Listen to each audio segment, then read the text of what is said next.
सभी लोगों को नमस्कार और धन्यवाद भी। और मुझे लगता है काफ़ी समय बाद अपन लोग मिल रहे हैं, वैसे तो मिलते रहते हैं।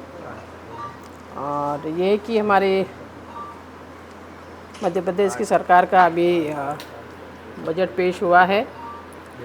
और जैसे कि हमारे देश के मुखिया, हमारे प्रधानमंत्री आदरणीय नरेंद्र भाई मोदी के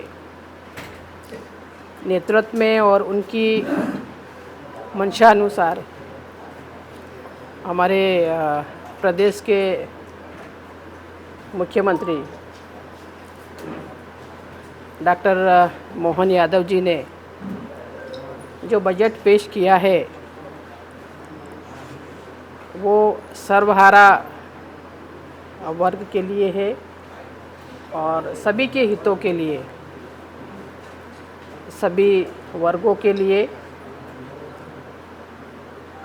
और सभी के लिए बहुत ही अच्छा है। जहाँ भी क्योंकि इतना समय हुआ है, सभी आप लोगों ने मीडिया के माध्यम से, समाचार पत्रों के माध्यम से देखा होगा, पढ़ा होगा कि सभी लोगों ने इसकी सराहना की है और सभी वर्गों का इसमें ध्यान रखा है, चाहे वो महिला हो, युवा हो, किसान हो और चाहे वो सिंचाई का मामला हो, इरिगेशन का हो, बिजली का हो, सड़कों का हो और समग्र विकास किस तरह से इस प्रदेश का किया जाए उसी की ओर ध्यान दिया है।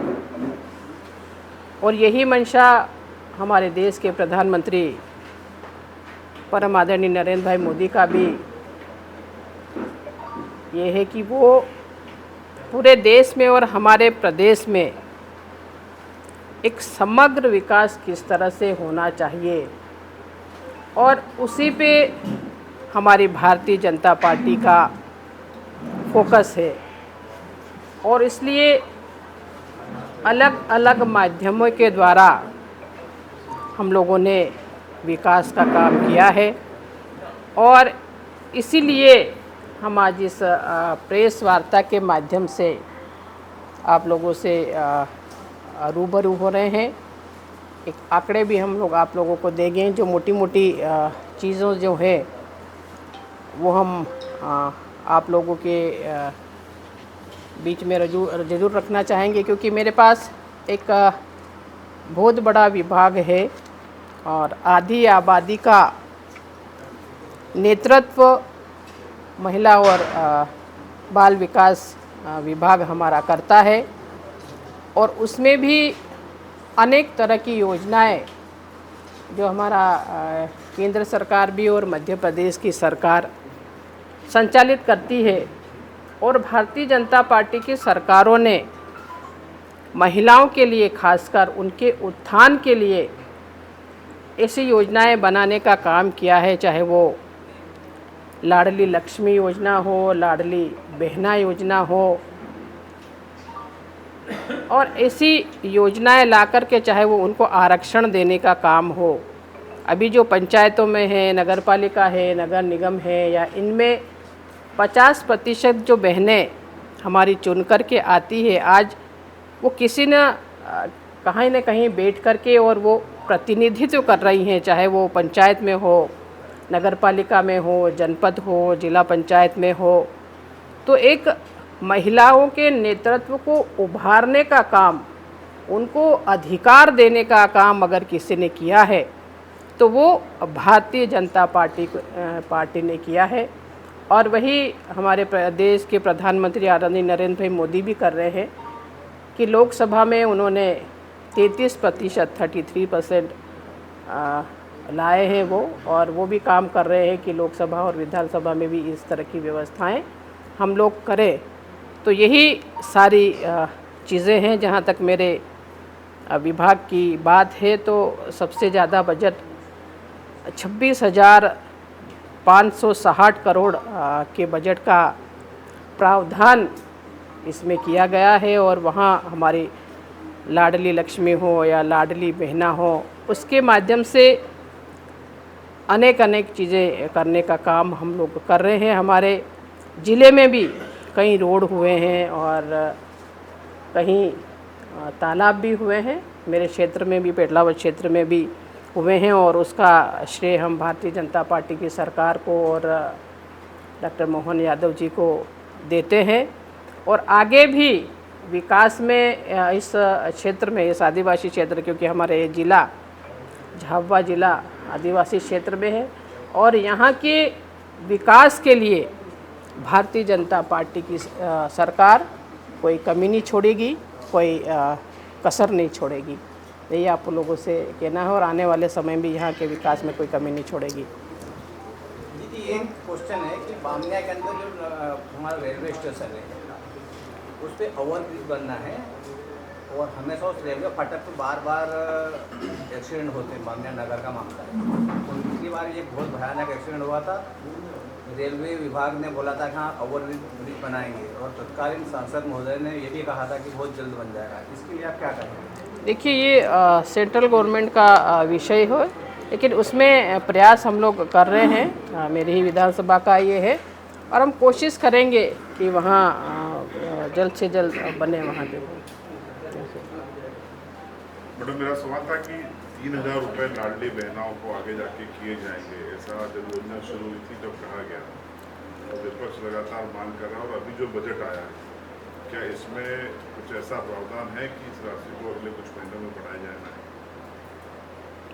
देखिए, जहाँ तक, क्योंकि ये सवाल, क्योंकि मेरे पास ये विभाग है और हर जगह जहाँ भी मैं जाती हूँ तो ये सवाल सबसे पहले आता है कि भाई इसका क्या हुआ कि 3,000 देने वाले थे।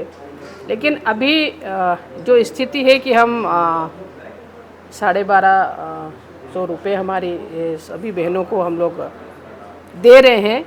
और ये ऐसा विषय है कि पॉलिसी मैटर है एक, और आने वाले समय में इससे आगे क्या कर सकते हैं हम इस योजना में और क्या कर सकते हैं। एक ये तो ठीक है कि हम लोग 12,500 रुपये उनके खाते में डालते हैं, लेकिन एक चीज़ इसको ये करके कि हम किसी उससे जोड़ करके भी महिलाएं जो हमारी हैं, जिनको मिल रहा है या जो पैसा और भी अगर मिलेगा तो उनको और भी कुछ चीज़ें सिखा करके और आत्मनिर्भर कैसे बना सकते हैं, इस ओर भी हमारे सरकार का ध्यान है। और मुख्यमंत्री जी से भी इस विषय में बात ही हुई कि हम और इसमें और क्या कर सकते हैं, क्योंकि ये पॉलिसी मैटर है, इसलिए ज़्यादा मैं नहीं कहूँगी कि इसमें 3,000 कब मिलेंगे, कोई निश्चित तिथि या ऐसा कुछ बताना मुश्किल है। लेकिन हाँ, जो भी चीज़ें होती है 5 साल के लिए सरकार बनती है और 5 साल तक ये चीज़ें करनी होती है, तो देखते हैं आने वाले समय में इसमें क्या अच्छा कर सकते हैं हम लोग। एक सवाल और था मेरा कि जो प्रवासी मजदूर हैं झाबुआ धार बनवाने का प्लान है, करीब 25 लाख से ज़्यादा आदिवासी मजदूर गुजरात में जाते हैं और वहाँ उनको मजदूरी से लेकर भुगतान को लेकर उनके खिलाफ क्राइम कई चीज़ें होती हैं। एक तो ये राज्य की विफलता है कि वो यहाँ से वहाँ जाते हैं, लेकिन वहाँ उनको उनके हालत पे सरकार छोड़ देती है क्योंकि आप उनके राज्य की सीमा से बाहर हैं। दिल्ली में मध्य प्रदेश भवन है, मुंबई में मध्य प्रदेश भवन है, लेकिन अफसरों के लिए है, राजनेताओं के लिए। क्या ऐसा कोई योजना है कि या आप बात करेंगे मुख्यमंत्री जी से कि एक प्रवासी मजदूर भवन अहमदाबाद में बने या किराए पे सरकार ले, कुछ अधिकारियों की नियुक्ति करे, तो टेलीफोन लगाए, वो टोल फ्री नंबर हर पंचायत में लिखे जाए ताकि कहीं कोई दिक्कत होती है हमारे आदिवासी भाइयों को, मजदूरों को, तो वो उस पर संपर्क करें और वो स्थानीय अधिकारियों से बात करके उनकी मदद करें, क्योंकि 25 लाख एक बड़ा फिगर होता है। देखिए, ये एक बहुत ही महत्वपूर्ण सवाल है और ये सबसे जुड़ा हुआ है और हमारी बाउंड्री से, चाहे वो राजस्थान की उससे लगा हो या गुजरात से लगा हुआ है। और यहाँ जो आसपास के ज़िले हैं, इन सभी ज़िलों से, चाहे वो अलीराजपुर हो, झाबुआ हो या रतलाम का जो भी ज़िला हमारा आदिवासी बेल्ट जो लगा हुआ है, यहाँ के जाते हैं मजदूर के लिए। और जैसे जैसे जनसंख्या बढ़ रही है, क्योंकि खेती पे निर्भर है यहाँ का आदिवासी किसान। और जैसे जैसे जनसंख्या बढ़ रही है, क्योंकि ज़मीन तो उसके पास उतनी है, खेती जैसे एक परिवार में 4 लड़के थे, 4 के 8 हो गए, 8 के 16 हो गए, तो आखिर वो कहाँ जाएंगे? ज़मीन तो उसके पास उतनी की उतनी है, मकान बनाने इतनी ज़मीन आजकल बच गई है। ज़मीन तो ऐसा तो है नहीं कि आप खींच के उसको लंबा कर देंगे या बांट देंगे।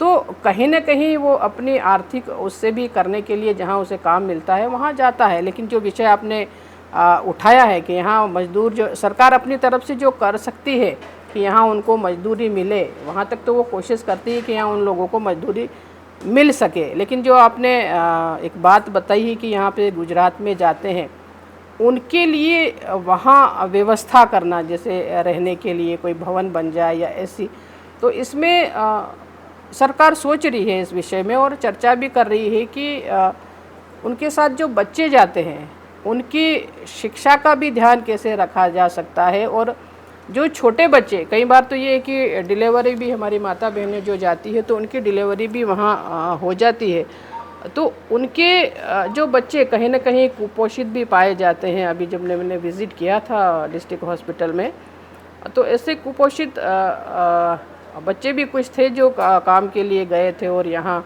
आए, तो उनकी तरफ भी हमारी सरकार ध्यान दे रही है कि इसके लिए हम क्या कर सकते हैं। उनको हमारी बहनों के लिए, उनके बच्चों के लिए, और जो पूरा परिवार अगर जाता है वहाँ पे, तो उनके लिए क्या कर सकते हैं, उसके लिए कुछ ना कुछ ज़रूर करेंगे। एक अच्छा उसकी तरफ ध्यान दिलाई है आप लोगों ने, तो उसके लिए कुछ ना कुछ हम लोग ज़रूर करेंगे। मैडम सिंपल सा है, 25,000 रुपये महीने पे मध्य प्रदेश सरकार एक भवन ले ले अहमदाबाद में। मेरा सुझाव है सिर्फ 25,000 रुपये किराए पर ले ले, 2 अफसर बैठ जाए तहसीलदार या टीआई लेवल के, 2 टेलीफोन लगा दें। तो जो परेशान होते हैं, अलग अलग जगह मजदूरी नहीं दे रहा है ठेकेदार, उनके खिलाफ क्राइम हो गया तो रिपोर्ट नहीं लिखी जा रही, तो वहाँ रहने की तो एक अलग विषय है, वो वहाँ पर संपर्क कर सकते हैं। और वो जो वो अधिकारी हैं वो स्थानीय गुजरात के अफसरों से बात करके उनकी मदद करते हैं। और ये बहुत खर्चीला नहीं है ज़्यादा, क्योंकि हम एमपी भवन दिल्ली में और मुंबई में काफ़ी खर्चा कर रहे हैं, उसके मुकाबले ये 5% खर्चा नहीं। देखिए, गुजरात में भी हमारी ही सरकार है और हम लोग इसके लिए ज़रूर प्रयास करेंगे। और मैं व्यक्तिगत तौर पे भी, क्योंकि मैं जानती हूँ क्या वो हो सकता है, तो मैं व्यक्तिगत तौर पे भी इस चीज़ को लेकर के और वहाँ हम लोग ज़रूर बात करेंगे।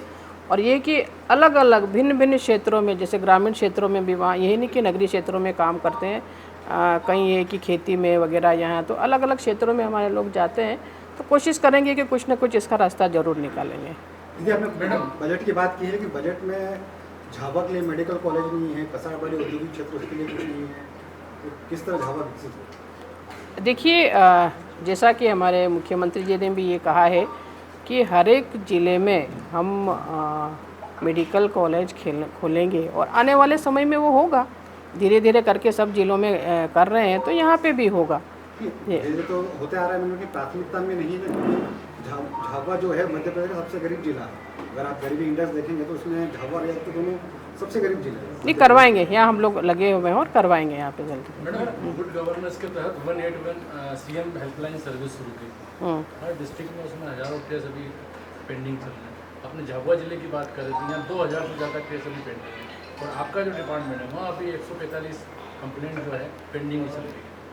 तो ये एक आम आदमी को राहत देने के लिए बड़ी महत्वपूर्ण सेवा है, तो उसमें जो है इतनी पेंडेंसी जो है क्या ठीक है चल रहा है? देखिए, दिखवा लेंगे कि किस तरह की पेंडेंसी है इसमें और क्यों रुके हुए।